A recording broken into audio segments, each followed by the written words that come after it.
We are honored to have Lieutenant Colonel Chuck Lampe speak to us today. He has served 25 years in the Iowa National Guard. Recently, he came home from Iraq, back to his family of 5 in guards. Please welcome Lieutenant Colonel Lampe.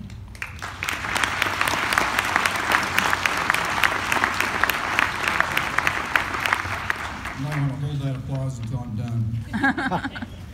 First of all, I'd like to recognize all those who are sitting before me. Most of you gone before me. So if we get a round of applause for the veterans.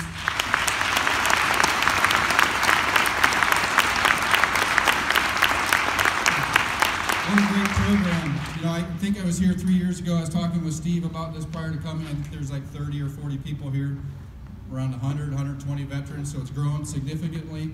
Great job to the school, great job to the students. Hard act to follow. Great job to you as well. Special recognition here to my dad, who's sitting up here at front, my wife.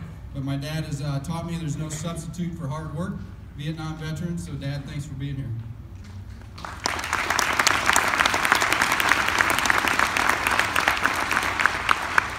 All right, my name is Chuck Lampe. They call me Lieutenant Colonel Lampe. My daughter Josie calls me Dad.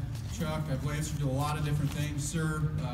But what I'd like to talk to you about is I'm a professional. And I'll go back to that in just a little bit as I talk about what I do, all right? So I'm the battalion commander of an aviation battalion. It's called the 248 Aviation Battalion. It's located in Boone and then throughout different parts of Iowa, Waterloo, Davenport, Muscatine. And as you heard, I just got back from a deployment. I took a battalion of 500 total soldiers, 400 from Iowa, but 500 total. I had 4 other states with me. And I'll talk to you a little bit about what we do, but we deployed. We went to Fort Hood, Texas, did a little bit of training there, and then went on to Iraq. We went to Kuwait, Syria. I was really in 5 different locations with my battalion, actually 5 countries, 12 locations. A little bit about me before I get into that stuff. I'm from Greenfield, Iowa. It's where I grew up, southwest Iowa. It's a small town, very much like this. I tell everybody that I walked to school, I delivered papers, and then well, we didn't get any snow today, but I shoveled sidewalks all before I went to school. Always. That's what I did, right, Dan? Yeah. But substitute for hard work, it really instilled in me hard work is there's, like I said, no substitute.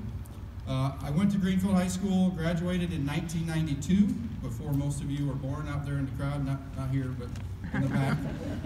Graduated in 1992 from Greenfield and went on to Simpson College, where I played basketball and rugby, and I studied as well.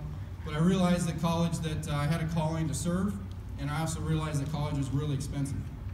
And so I paid for my own college, and I'm thankful for that. And one of the things I did to pay for college is I enlisted. I enlisted in the Iowa National Guard, actually the reserves, in 1993. I enlisted to help pay for college. It's a great opportunity. The military has a lot to offer besides the stories that you heard. It has a lot of professional development going in it. So when I joined in 1993, I was enlisted as an infantry scout. And I did that for a couple years, and I got smart. So infantry scouts walk everywhere, and then I decided that I didn't really like walking everywhere. And so I became a helicopter mechanic. So I was a mechanic on a helicopter out of Boone, Iowa for about 5 years. Went through OCS, which is called Officer Candidate School. I learned to become an officer, learned leadership traits. It's like an education in being a teacher in a lot of ways, right? So went through that. And while I was doing that, I also went to the Iowa State Patrol Academy. I came out of college at that time frame. I was a state trooper. And I stayed trooper for about 7 years total. But it's about 1990 or 1997 or 98. I went to the State Patrol Academy, and then I was in the Army, National Guard, and I had always wanted to fly. So right now I'm a mechanic. I'm riding in the back of the helicopter. I'm fixing the aircraft. I'm enjoying it, but I'm thinking the front seat might be even better, right? Front seat might be better. So I rose my hand. I took a leap of faith, and I stretched myself. I went outside my comfort zone. I said, hey, I'm going to try something. Kids, this is talking to you, all right? I wasn't comfortable. I didn't know what it was going to take. I knew it was going to be a challenge, and I accepted that challenge, and I rose my hand, and I was selected. They select 3 people, roughly about 3 people in the state every year to go to flight school, and I was selected. It was a extremely proud moment for me, and I went off to flight school. 2000 is when I went to flight school. All right, so I'm at flight school. I'm down at Fort Rucker, Alabama. Anybody remember what happened in 2001, September 11th, 2001? Yep, a lot of hands raised, right? So I'd gotten back from flight school about 8 months prior to that. I was a new lieutenant flying a helicopter, and November 11th happened. I had just been married, or September 11th, I'm sorry. I just married Amber, my wife, and I think we were about we were on a honeymoon when it happened. So 7 weeks later, the point to this is 7 weeks later I was deployed for my first time. All right, so 2000 and really the end of 2001, 2002, I was deployed from 2002 to 2003. I came home, went back to work for the State Patrol. I worked for the State Patrol for about 30 days, and I got another call. And then I was deployed again in 2003 to 2004. And at that point, after that deployment, I come back to work for the State Patrol, and I'm looking at all my buddies and the camaraderie there. I'm looking at those guys, and I'm feeling like I should probably pick a team, either the State Patrol or the Iowa National Guard. And they're both great teams. I enjoyed them both. But I chose the Iowa National Guard and went to work full-time for the Iowa National Guard. And since then, so what I do today, what I do right now, I'm a full-time instructor, pilot, and commander of an Army aviation facility in Boone, Iowa. Believe it or not, kids, opportunities exist.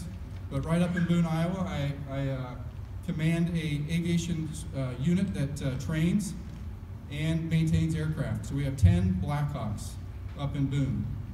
And they're the newest Blackhawks, the Army. They're Mike model Blackhawks, $20 million per aircraft. I have a lot of signatures for each one of those aircraft. I'm signed for over $200 million worth of equipment just in those.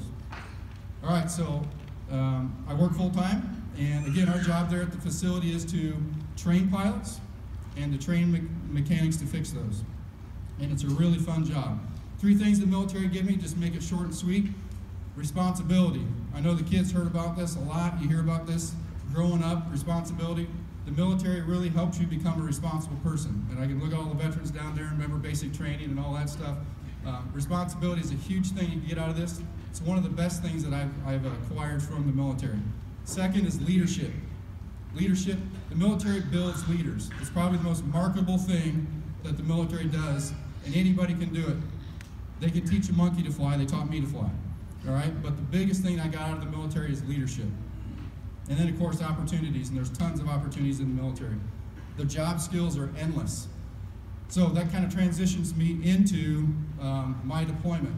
I run a battalion of 500 soldiers, as I said, and we really are the logistics battalion. So we're like FedEx, UPS, we fly helicopters, we fix helicopters for like the mechanics for those, and then we also do that for vehicles, ground vehicles.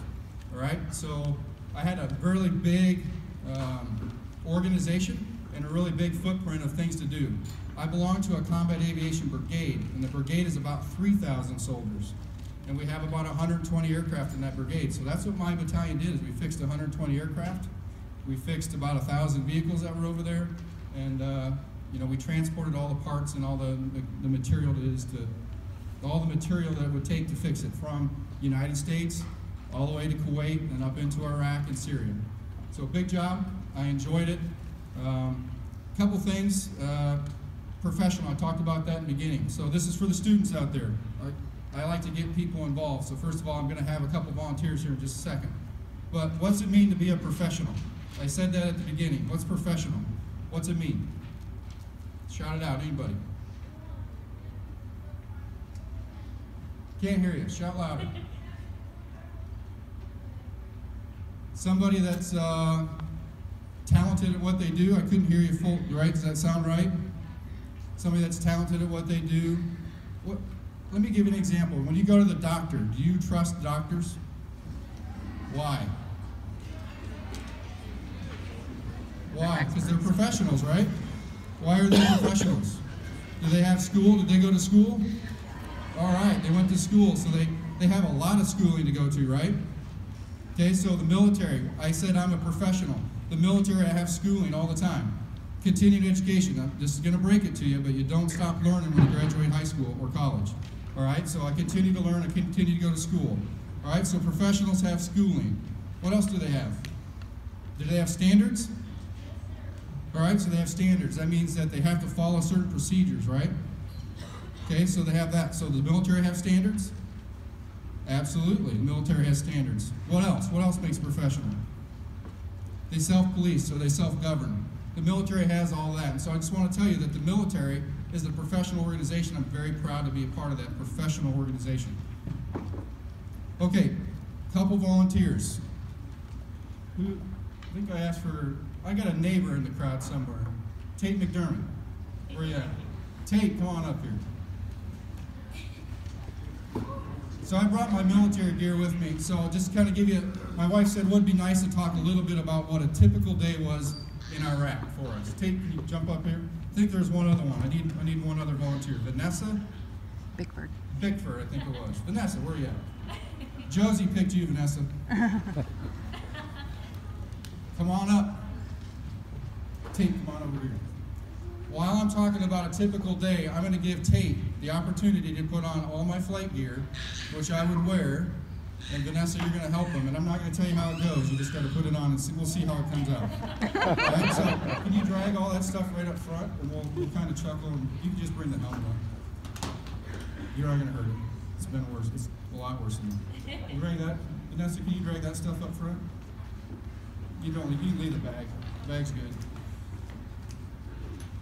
So we'll laugh and joke and see those guys put that stuff on. I do tours all the time in Boone at the aviation facility, and I'd love to have the veterans if you wanted to come up. But tours for the students, tour for the kids. I do that. We do it probably once a month at least. All right. So typical day in Iraq. I'd wake up about 5 o'clock in the morning, a little earlier. I would PT. I would do physical training for about a half hour, 45 minutes, and then I would get out of the PT and get right into work. And so in Iraq, we lived on a base. It was a secure base. The base, the airfield is about a mile from where I lived. I had to walk, or I rode a bus to the airfield. Anybody remember? You guys know how hot is it in Iraq typically? Anybody know? It's hot. I gotta tell you though, for the Vietnam veterans, I think I'd rather take the heat than the swamp and the heat, so I'm not complaining. All right, so about 100, 125 degrees, all right? That's what it was outside. We'd walk to work, and this is gonna be good. We'd walk to work, and we get to work, and usually if it was a flight day, I'd start planning. I'd have 2 days. I'd have a day that I would fly and a day that I wouldn't fly. The day that I wouldn't fly, I would do all my planning for the next day. I would plan all my flights, plan my locations and where I'd go. Almost. It's not too bad. He's slightly skinnier than I am. All right, so we get up. If it's a non-flying day, I would plan, and I would take about 4 hours to 5 hours to plan my flight. And then as a battalion commander, I really have 2 jobs. I get to fly, which I think is like the 90 or 10% of the time, it's the fun stuff I get to do. I get to fly, and then the 90% of the time, I'm usually at a desk, flying a desk. So I'm usually doing some type of paperwork and planning.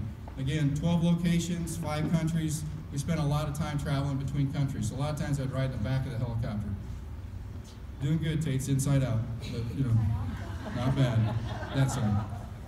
All right, so 125 degrees. We'd plan again. We get in the aircraft. Give you a guess how hot it was in the aircraft for a typical pilot sitting up front. Give you a guess. Anybody? 130. 130. Keep going. A little bit lower than that. It's about 140 degrees. 140. 140 degrees inside the aircraft. You're in a bubble, right? You're in a chin bubble, and you're sitting in that aircraft, and you have all of this stuff on. And I didn't bring the plates for them, the fun plates, the heavy plates, but I just brought the vest. You're good. Here, I'll help you for just a second.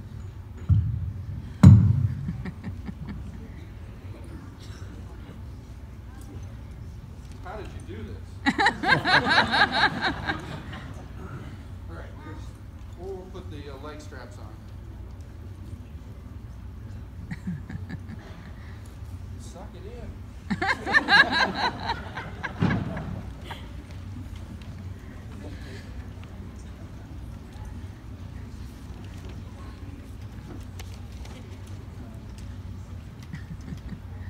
I'm supposed to watch him struggle, not me.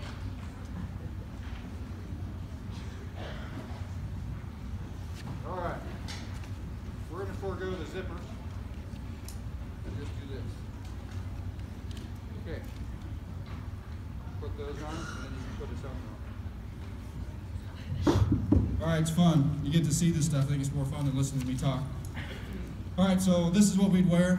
flight suit that I'm wearing right here and sit in an aircraft for 7-8 hours at 130 to 140 degrees. What do you think, Tate? We got to get the cool picture. Come here. Oop, wrong one. There you go. How's that look? Give him a round. Give him a round of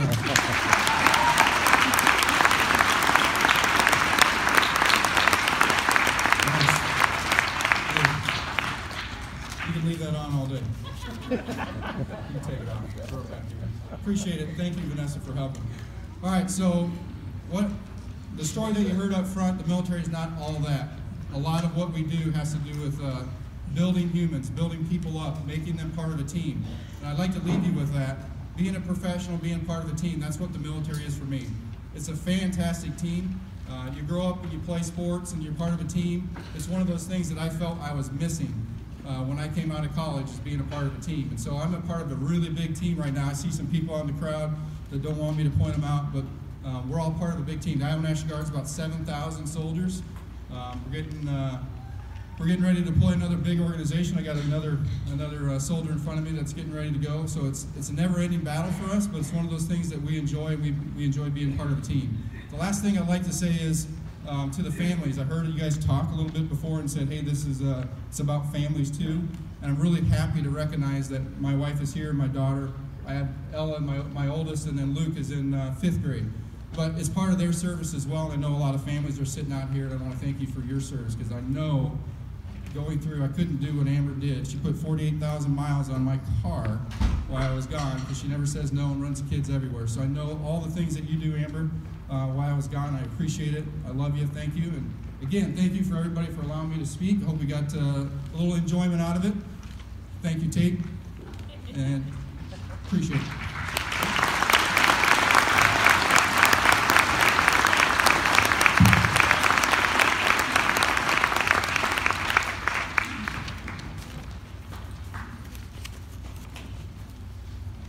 Sorry, I got one more thing. Sorry.